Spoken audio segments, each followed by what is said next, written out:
Hello, this is Yaakov Kronenberg from Jerusalem, and tonight we'll be doing another class in a series of classes on Scorpio ascendant and Mars in the different signs. Tonight we'll be doing Mars and Taurus. Again, an interesting combination here. Mars is in detriment in Taurus, right? Because Mars is a Martian sign, violent war sign. And Taurus is the passive sign of love, right? Taurus is, I guess, the most passive of the different signs of the zodiac. I mean, the Taurus can get really angry, but that's only after you really push him or her. Then they can, really explode. But other than that, they're like the most gentle and peaceful of the signs, Venusian signs. So Mars, the planet of war, never works good in a Venusian sign because it cuts down that fighting spirit of the Mars, and Mars sort of harms a little bit the Taurian energy. Right? It could cause conflicts in the married life. It could cause conflicts. It gives a person, again, an excessive libido, right? Because Mars heats up Venus. Mars will heat up that Taurus there, that area in the zodiac of Taurus.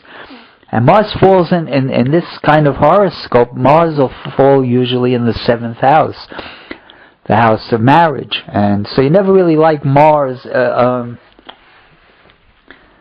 in the 7th house. The malefics can be difficult in the 7th house, especially Mars and Saturn, especially in America. In America, there's so many divorces to begin with. The slightest thing is missing, and it's everybody's in divorce court. So today, you just see a Mars or a Saturn in the 7th house, you'll predict divorce. You see how cultural a lot of the astrology is. I remember when I started astrology, you would see the worst marriage charts, and the people were together 30 years, 40 years. Of course, that was the society back then. People, they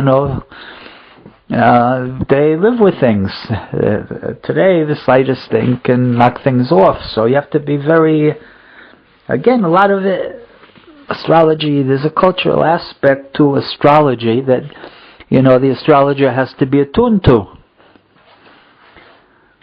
For example, you take birth control pills. Today, birth control pills are popular, so people have the ability to, limit or increase the number of children they have, so it becomes very hard to predict the number of children. So you have to really take the societal influences into account. You see a child with 10 children, but the thing today is not to have a lot of children. So, in point of fact, you might have to predict, 2 children, or you just say, 2 or 3 children, or you just say, well, you can have as many children as you want, meaning if you don't take birth control pills and things like that, or do abortions, you could have maybe 10 kids. So it becomes that way. So in any case, the Mars in Taurus, though on the whole it's going to in a little bit increase. Again, it works different ways. Mars first of all, the ruling planet in the 7th house indicates that marriage is very important to the person. Marriage and partnerships. How it works out, that's something else. But the marriage and partnerships become a very important part of the person's life.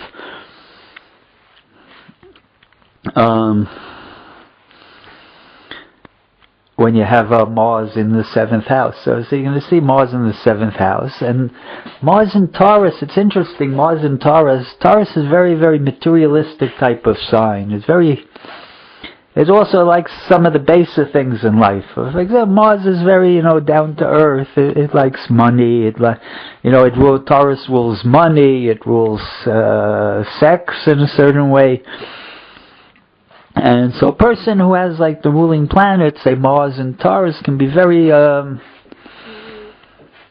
down to earth and very sensual and very money oriented. It's a definite possibility in the person's chart.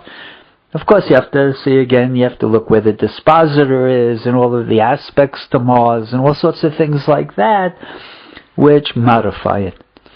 And tonight I want to do a chart of a very famous man who had this combination. His name was Bertrand Russell. He was a British nobleman.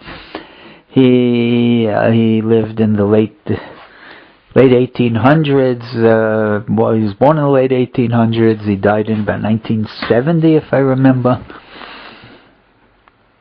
He was born in 1872, and he died in 1970. That would make him pretty old, almost 90 years old when he died. And so he had a very, he was a Mars rising, and he had, he was a Scorpio rising, and he had Mars and Taurus in the 7th, and he had a big stellium in the 7th house. He had, he had Mercury, Venus, Pluto, and Mars, and the Sun. You had 5 planets in Taurus. That's going to modify greatly the person's horoscope, right? Because you'll have 2 things pulling against one against the other. On the one hand, his nature is Scorpio. On the other hand, he's got 5 planets in Taurus.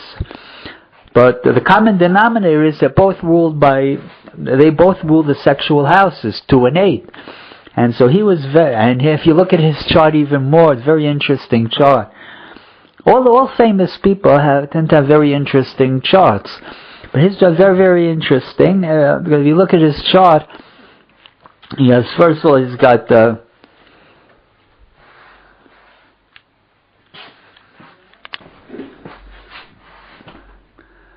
so he has all the planets he has like 5 planets in Taurus, the ascendant in Scorpio. So that means he's got at least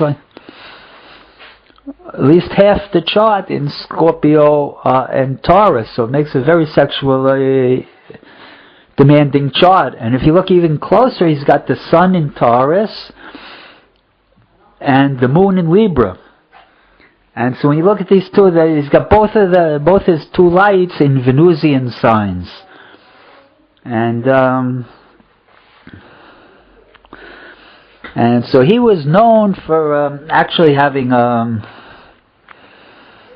he was married, at least if I remember.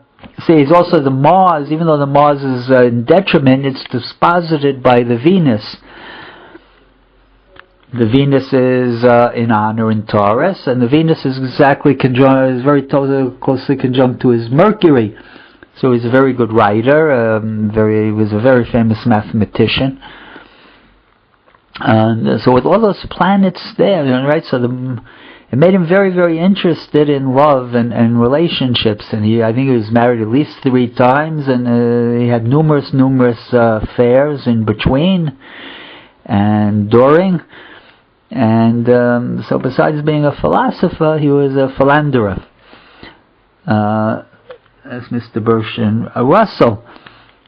And of course he was known as being an atheist and promoting atheist type of literature and things like that, proving that religion was false. He was involved in that, and he's a pacifist. He won the Nobel Prize for his writings, a lot of which were passive besides his mathematical stuff. He won the Nobel Prize for literature, mostly for his championship of liberal causes and pacifism and things like that.